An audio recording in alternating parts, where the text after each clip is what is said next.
31. Can the Thunder win a title with Westbrook at point guard? Stephen A., I'm going to say it again. I say no. I say the Thunder will never win it all with Russell Westbrook as the primary decision maker. And to Molly's point, 31 turnovers, a record in the Western Conference Finals from a player whose deficiencies I feel like get overlooked by many of the analysts and a lot of fans because he plays with such passion and ferocity and makes so many spectacular shots. We get all that. We know all that. So many triple doubles. We get it. We compute it. But sometimes we miss the point, which is Russell Westbrook led the playoffs again in usage rate, meaning the ball was in his hands more than anybody's hands on any team in the entire Western or Eastern Conference playoffs. And he's turning it over at a high rate. Golden State beat Oklahoma City all 3 times during the regular season, in large part because Oklahoma City averaged 18 turnovers a game in the regular season. Biggest culprit, Russell Westbrook, 4 a game. Against Golden State in 7 of this Western Conference Finals, 4.4 a game he averaged. It's just too many because the ball's in your hands too much. And we're back to, if I may, this is where I lost objectivity on this. You remember, I loved Kevin Durant when he was at the University of Texas. I predicted he would win multiple scoring titles in the NBA. He went to my quote-unquote hometown Oklahoma City Thunder, and he started to average lots of points, except that the point guard started shooting more shots. And I kept telling you, Mr. Smith, how can you justify the point guard shooting at more times a game than maybe as gifted a scorer, maybe as we've ever seen in the history of this game? A guy who could break the all-time scoring record, Kareem's all-time record. How could that point guard justify shooting more shots? And I said it so many times, Kevin Durant finally got mad and defended his little buddy, his little brother, his teammate Russell, against me, ripped me, said Skip doesn't know anything about basketball. And I had mixed emotions because I liked what Kevin was doing for the sake of his team.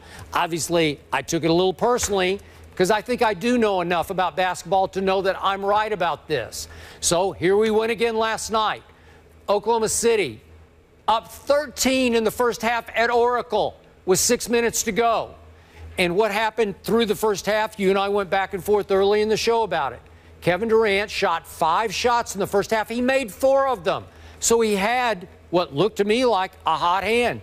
Moment wasn't too big. He wasn't trying too hard. It wasn't going to be another 10 for 31 night like Game 6 was back in OKC. It looked like he was going to take the game over. Except Russell shot it 12 times in the first half and made only 5 and took that ill-advised 3 that completely shifted the momentum up 13 for Clay to go the other way and make 2 threes, and all of a sudden it was a basketball game.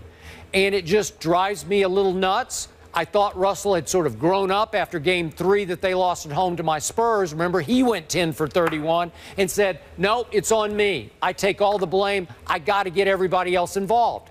And he did, until all of a sudden they're up 3-1 on Golden State. It looked like they're in the driver's seat. They're in the NBA Finals, and they lost 5 and 6 and 7, in large part because of the primary decision-making of one Russell Westbrook.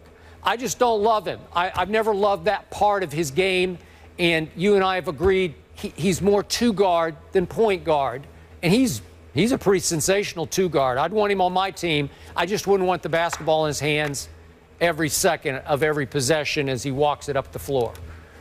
Skip, I agree with you.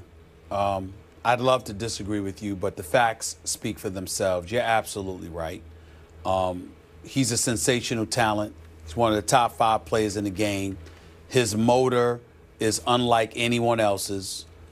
He could be on my team any day of the week. All of those things are true. But him being the primary decision maker is problematic. There is no denying that any longer. And I think that, you know, let's give credit where credit is due in this sense. He averaged 23.5 points and more than 10 assists per game.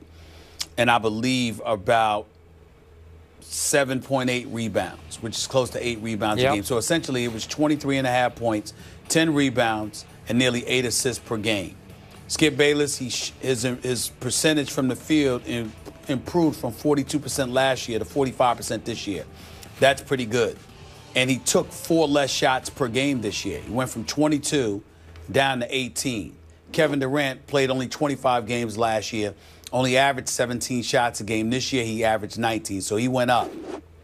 Russell Westbrook went down. So there's a level of unselfishness that he definitely has put forth, and he deserves credit for that. But the bottom line is this.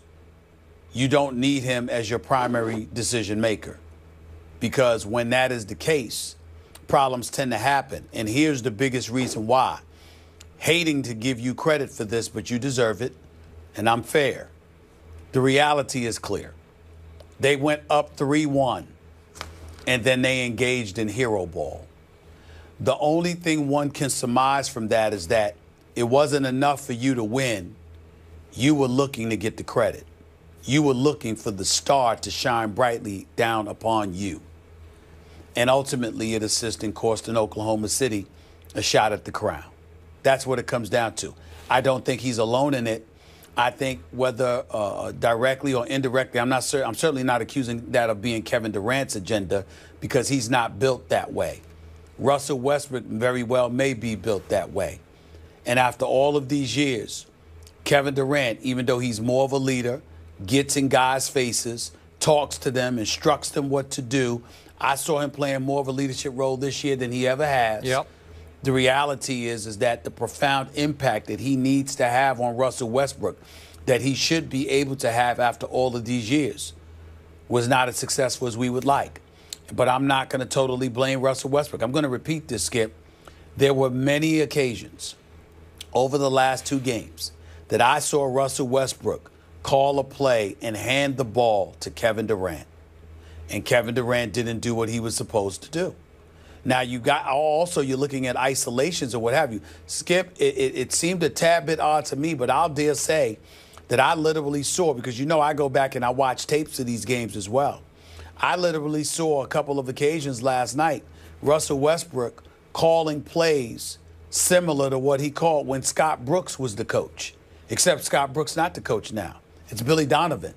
And the plays that were being called and the fashion in which they were being called was emblematic of Scott Brooks still being on the sideline instead of Billy Donovan.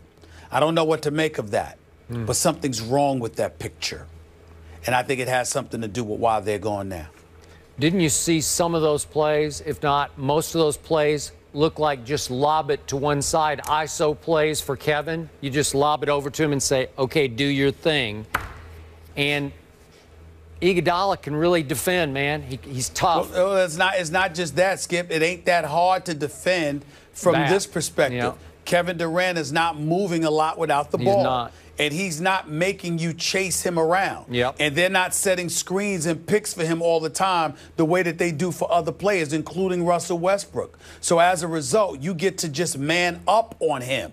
He's just so great that he can make the shots anyway. But the reality is that the kind of things that systematically break down a defense, Oklahoma City doesn't exercise with Kevin Durant and Russell Westbrook on the floor. They just don't do it. Dion Waiters at times looked like their best point guard last night. He did. I agree with that. All right, let's leave it there, guys. Go to the finals. So the Cavs celebrated, of course, after winning the Eastern Conference Finals. We showed you here an emotional LeBron James in his post-game interview. But will they have the motivation to get revenge on Steph in the dubs in the finals? We'll discuss it. Do they have anything else to say?